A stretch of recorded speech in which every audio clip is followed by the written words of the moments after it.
Donc, bonjour, moi c'est Jérémy Mandin, je suis donc chercheur à l'Université de Liège. Bon, merci beaucoup déjà à Christine Mailly pour justement son exposé, puisque ce matin on a parlé un peu de la transversalité de la culture, mais plutôt dans l'autre sens. Donc, on a dit qu'il y avait de la culture partout. Et là, vous avez brillamment montré que là, il y avait de tout dans la culture. Et donc, merci beaucoup. Euh, voilà, j'avais deux questions. On a commencé à parler un tout petit peu d'évaluation. Et peut-être pour rebondir un peu sur l'exposé aussi de Laurent Quinet, on a parlé des profils sociologiques des gens qui avaient des pratiques culturelles, mais je voulais savoir s'il existait des éléments sur les acteurs culturels. Donc peut-être que ce serait aussi un instrument d'évaluation de savoir qui décide dans la culture et est-ce qu'on retrouve une diversité sociale et une mixité sociale dans les gens qui travaillent, les acteurs culturels et ceux qui décident à la culture. Je pense qu'on a tous une petite idée de la réponse, mais enfin, ça peut être intéressant. Et voilà, Olivier, donc dans votre exposé, vous avez dit à un moment, j'ai pas très bien compris, vous avez dit on a utilisé des nouveaux canaux de communication pour trouver les gens où ils étaient. Et donc je voulais savoir où est-ce qu'ils étaient les gens.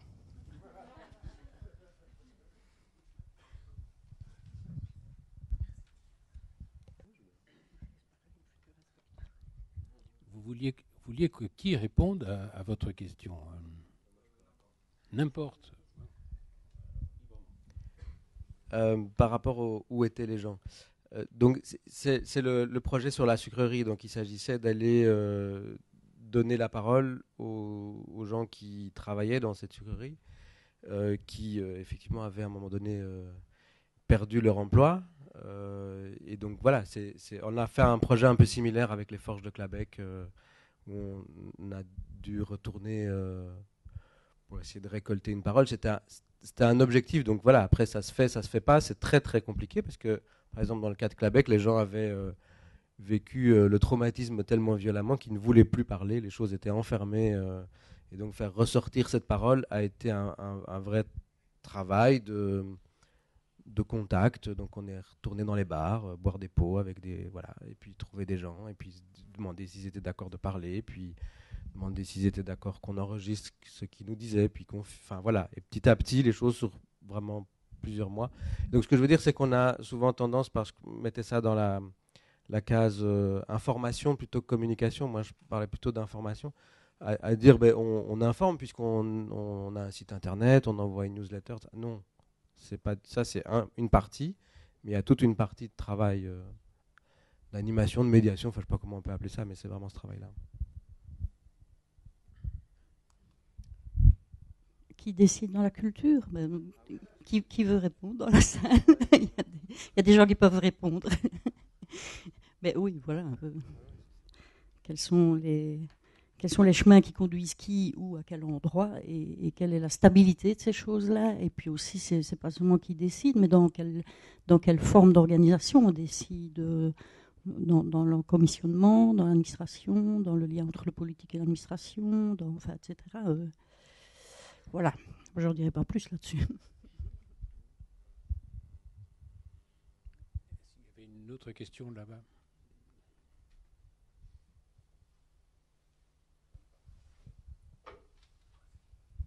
Oui, merci. Ariane Fradcourt, anthropologue, et je travaille dans le domaine des arts plastiques et du patrimoine, y compris matériel.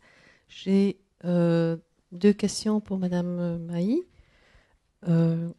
La première, est-ce que de son expérience de terrain, peut-elle nous dire si, à son sens, certaines disciplines ou certains domaines culturels reproduisent, à son sens, davantage d'inégalités que d'autres, et si, je dirais, la tendance actuelle de la transdisciplinarité est susceptible de les aplanir à son sens ou non.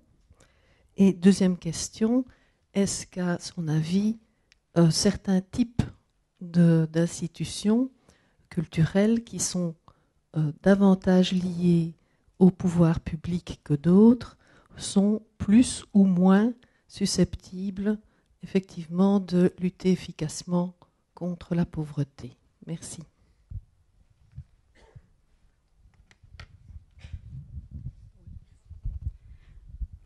Je suppose qu'il faut faire court. Hein. Donc, voilà. Alors, est-ce que certaines disciplines culturelles favoriseraient plus ou moins et la transdisciplinarité? Moi, de mon expérience de terrain, ça n'a jamais été les disciplines culturelles, donc si on parle de type de langage artistique, qui provoquaient éventuellement la non-rencontre avec le public ou la population rencontrée, mais c'est davantage dans le processus et la manière de travailler qu'on arrive à organiser la rencontre avec les populations, mais aussi dans l'écoute de ce que les populations ont à dire, en lien avec ces disciplines culturelles et dans ce qu'elles ont à produire et dans ce qu'elles ont à faire. Là où j'ai vu, moi, souvent qu'on produit de l'inégalité, c'est précisément quand on crée des clivages entre qui produit, qui crée. On a mené des projets, mais ça, il y en a d'autres qui pourront en parler ici, parce que moi, ça devient un peu vieux quand même, mais on a mené des projets où on a travaillé dans des cités d'habitation sociale avec des gens comme Gareth List en nouvelle musique contemporaine, etc., etc. Mais il y avait les conditions de la rencontre et les conditions de la prise en compte de la culture des gens eux-mêmes dans ce qui était produit ensemble. On a fait des choses avec des peintres contemporains, jeunes et vieux d'ailleurs, des grands noms, des petits noms, etc. Mais c'est aussi dans le processus et dans la rencontre.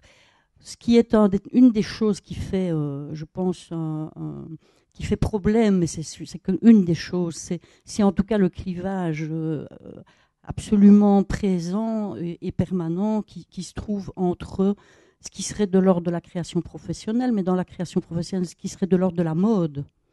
Parce que dans le monde culturel, c'est comme dans tous les autres mondes, il y a la mode. Moi, j'ai quand même connu les époques où c'était bien de travailler sur des trucs plutôt tissus, avec des couleurs, et puis à d'autres moments, non, c'est mieux de travailler avec les fanfares, parce que quelqu'un a découvert dans le monde des décideurs de la culture que, mon Dieu, les fanfares, c'était magique, merveilleux, et que c'était le peuple qui était là derrière ces instruments-là, mais que quand même, peut-être, il pourrait, mais ça fait vibrer. Et tout à coup, c'était la mode des fanfares. Et puis, je m'excuse, je me lâche un peu, là. Ça fait longtemps qu'on ne m'a pas donné la possibilité, alors je le fais. Et donc les phénomènes de la mode, parmi ceux... Alors, ça revient à la question, c'est qui décide où, dans quel cénacle, avec quoi, etc., joue très fort dans l'orientation.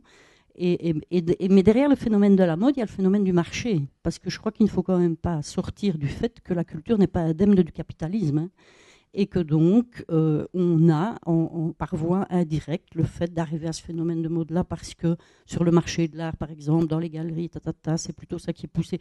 Et que quand même, si on ne veut pas être dégradé, c'est quand même à ça qu'il faudrait s'intéresser à un moment donné.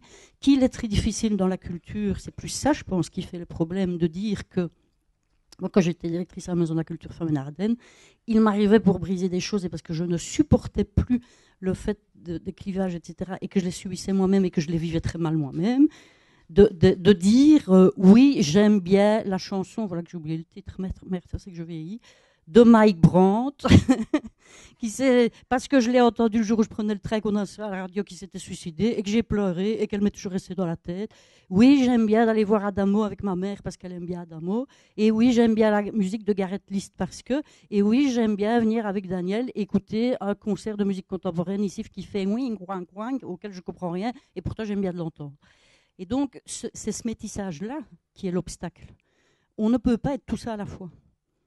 C'est comme si on devait être dans un chemin d'une direction liée à la mode et à ces phénomènes économiques et pas dans l'ensemble. Mais on peut dire ça quand on a le recul comme moi et que je m'en fous si on paraît conne en vous disant ça à vous maintenant. Quand j'ai été un peu au bout de mon chemin de la Maison de la Culture où j'ai senti que je pouvais le faire, mais quand j'ai commencé à la Maison de la Culture, moi, en étant née dans le village de Marlois, en ayant le diplôme d'assistante sociale, en étant d'une famille qui n'avait jamais été à la culture, etc., j'aurais jamais osé dire ça. Jamais. Jamais. J'aurais été déclassée immédiatement. Déjà maintenant, je le suis encore chez certains, mais je veux dire, je l'aurais été tout de suite. Et donc, ça tout aurait été rendu impossible. Donc je pense que ce n'est pas les formes de discipline, etc. C'est ça. Et donc le trans, comme vous dites, disciplinaire, c'est un outil qui aide. Mais si on ne règle pas l'autre, ça ne va rien arranger en soi, parce qu'il ne suffit pas d'additionner des secteurs, quoi. Il faut changer le fondement. Alors est-ce que certains types d'institutions culturelles vont favoriser plus ou moins? Je ne m'hasarderai pas, moi, une réponse là-dessus, parce que je trouve que ça mérite de regarder, d'être étudié, mais je suis certaine qu'il y a des modes de fonctionnement de certaines institutions culturelles qui favorisent l'égalité, et il y en a qui favorisent l'inégalité. Il y a des centres culturels qui favorisent l'égalité, il y en a qui favorisent l'inégalité. Il y a des centres d'expression et de créativité qui favorisent l'égalité, il y en a qui favorisent l'inégalité. Il y a des musées qui favorisent l'égalité, et pas seulement au plan de c'est moins cher, hein, ou c'est ouvert le dimanche gratuit. Hein.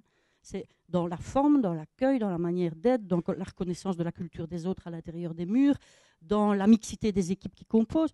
Moi, quand vous disiez tout à l'heure, puis je m'arrête parce que quand vous disiez de qui sont composées les équipes, une des choses qui est le plus compliqué, je trouve, à gérer quand on recherche ce respect des diversités pour en faire quelque chose, moi je l'ai connu dans la gestion d'équipe.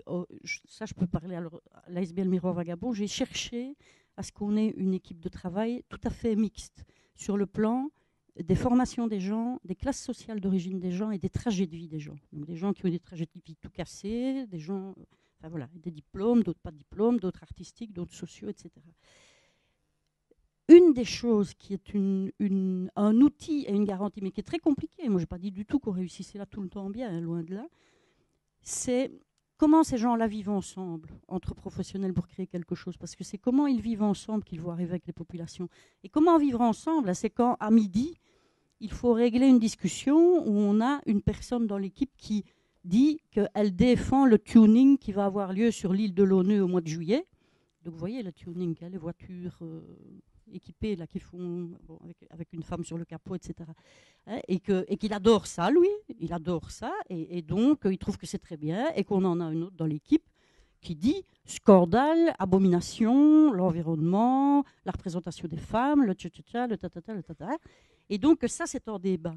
Comment est-ce qu'on fait exister ça ensemble dans une équipe de travail, pour être sûr que dans cette équipe de travail, quand on va sur le terrain, on fait coexister. Alors, le problème n'est pas que tout le monde devienne fan du tuning, ou que tout le monde dise, tous ces gens du monde populaire qui aiment le tuning, qu'il faudrait quand même un peu les éliminer parce qu'ils occupent la place et le terrain. C'est qu'est-ce qu'on fait avec ça? Comment est-ce qu'on fait l'alliage?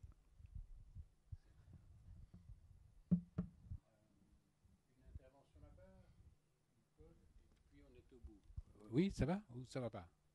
Je peux faire ça? Une là-bas. Non. Merci Laurence Adam, article 27 à Bruxelles. Je suis courageuse, hein, franchement, j'ai réfléchi, mais je me suis dit, il faut quand même que je le fasse. Par rapport à article 27, moi aussi je voudrais qu'on disparaisse, comme ça le message est clair. Si article 27 a été créé, c'est bien parce que des gens au niveau financier déjà ne pouvaient pas avoir accès, et donc c'est vrai que là c'est un pansement. Donc ici il y a des gens qui représentent les politiques culturelles, et donc vraiment si on peut réfléchir à une politique culturelle qui fait en sorte que les personnes qui subissent une situation de paupérisation, de pauvreté, puissent avoir cet accès-là, ce serait vraiment idéal. Et article 27 ne tient pas son fonds de commerce sur le ticket. Donc voilà, moi je remercie Christine pour parler comme ça et pour me donner l'occasion de le dire. Je parle de ce côté financier qui est important pour les personnes qui subissent une situation de pauvreté, mais comme Christine le disait aussi, il y a des tas de gens qui ont des moyens, mais qui sont des trop petits moyens et pour qui la culture est toujours trop chère. Et alors, on parlait d'un exemple justement, par exemple, l'article 27 n'est pas partenaire de la Monnaie, parce que la Monnaie proposait, par exemple, justement 10 places pour 10 000 par série de représentation. Donc voilà, c'est juste, voilà, le message est clair. La Monnaie, c'est pour les riches, et que ça le reste, ça n'est pas fait pour tout le monde. Donc ça, c'est des politiques culturelles qui peuvent être réfléchies quand les moyens sont mis dans ces lieux culturels-là, comment ils sont. Alors, j'espère aussi que l'article 27 peut disparaître parce que j'espère que le décret des centres culturels va vraiment porter ses fruits et que donc il y aura une vraie vision sur l'ensemble de toutes les strates de population et parce que c'est vrai que c'est fondamental d'intégrer la mixité dans les projets culturels et donc de ne pas se retrouver comme nous avec les sous du CPS heureux de les soutirer pour pouvoir développer des projets un peu avec les gens, mais qui restent effectivement avec des publics qui sont que des publics qui fréquentent les CPS. Donc la mixité des publics, c'est fondamental. Et moi, je me demande toujours encore comment l'organiser, cette mixité des publics, puisque on se retrouve avec nous en vase clos, quoi. Et donc, quand on arrive à le faire, à faire émerger la parole des gens, eh ben, c'est parce qu'on a su captiver 20 partenaires culturels. Mais voilà, il y a des choses comme ça qui pourraient être rendues de manière plus systématique. Et puis, j'ai encore envie d'ajouter, par rapport à la manière dont les gens... dont la parole peut émerger, si on développe des projets de manière totalitaire, eh bien, les résultats, les résultats pour les gens ne pourront être que totalitaires. C'est-à-dire que quand on s'adresse avec des adultes, il n'y a pas lieu d'organiser des choses qui soient obligatoires, où on ne va pas leur demander leur avis, où on ne va pas voir comment c'est construit. Donc voilà, moi je me demande si quand on met en place quelque chose, on ne doit pas réfléchir justement au fait qu'on est des êtres humains comme tout le monde et que voilà, on a envie de pouvoir être entendu, que tout le monde ait cet espace de parole. Et donc, comment réfléchir à construire des espaces de parole créatifs, voilà, parce que c'est souvent plus porteur, voilà, c'est aussi des questions.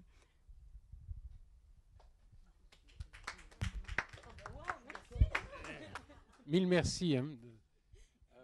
Paul, et on termine là, parce qu'on est tenu par le temps et le café va bouillir. Sinon...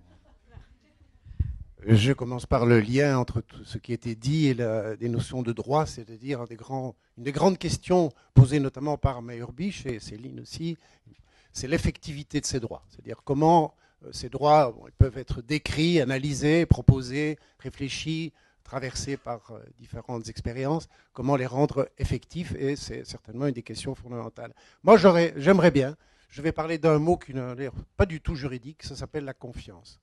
Eh bien, j'aimerais bien qu'il y ait dans la Constitution un article qui dit que les pouvoirs publics doivent mériter la confiance.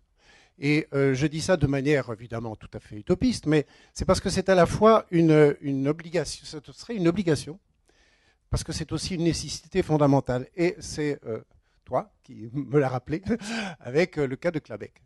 Effectivement, pour que les gens acceptent de sortir de l'enfermement dans lequel on les a placés, et puis ils se sont placés par défense, il faut qu'effectivement, ils sont extrêmement prudents, et les gens dans l'extrême pauvreté le sont encore plus que les autres, parce qu'ils savent en face de quoi ils sont, ils disent à quoi ça sert, en quoi est-ce que vous allez éventuellement instrumentaliser ma parole qui va se relibérer. Et donc là, il y a une énorme mise en place d'une relation de confiance. À partir de là, les gens ne manquent pas de confiance en eux, ils manquent de confiance dans les autres. Et c'est cette confiance-là qu'il faut mériter. Pour que ces droits soient effectifs, il faut qu'effectivement les gens sachent pourquoi on leur propose ces droits, on les rebaptise éventuellement, on tente de les mettre en œuvre. À quoi ça va servir? Pas ça va me servir. À quoi ça va servir en général. Et l'autre, c'est de nouveau toi également, Olivier, quand tu dis que j'ai relevé ça rapidement dans les tableaux que tu as dit, il faut, à un moment donné, il y a une des conditions, c'est que les moyens soient là pour assurer la suite de tout cela. Donner les moyens pour réaliser la finalisation de ce qui se fait ensemble, c'est une responsabilité fondamentale. Et il y a trop de cas où effectivement les gens se mettent à participer parce qu'ils ont confiance, et puis ça s'arrête. Et ça, c'est pire que tout. Parce que c'est non seulement le fait de dire, tiens, j'ai repris la parole, j'ai pris une force, une place, et ça ne sert à rien, c'était juste un temps pour me faire plaisir, pour faire plaisir à qui et à quoi ça a servi. Or, il y a une très grande notion de responsabilité, une vraie celle-là, qui est de participer à la vie publique et au changement dans le monde, c'est-à-dire une autre vision du monde.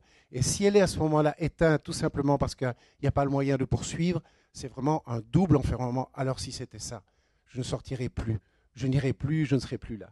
Ça, c'est quelque chose de vraiment fondamental.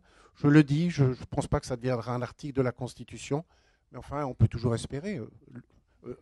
Hugues Dumont est là. On ne sait jamais. Voilà, je ne pose pas de questions particulières, mais je crois que c'est important de rappeler cette notion-là. C'est un long combat, et c'est le travail. Christine, de nouveau, tu as parlé de cela. Je sais bien comme c'est important, c'est dur, c'est extrêmement difficile. Et c'est un combat de tous les instants, cette confiance. Il faut la mériter, tous, l'un par rapport aux autres.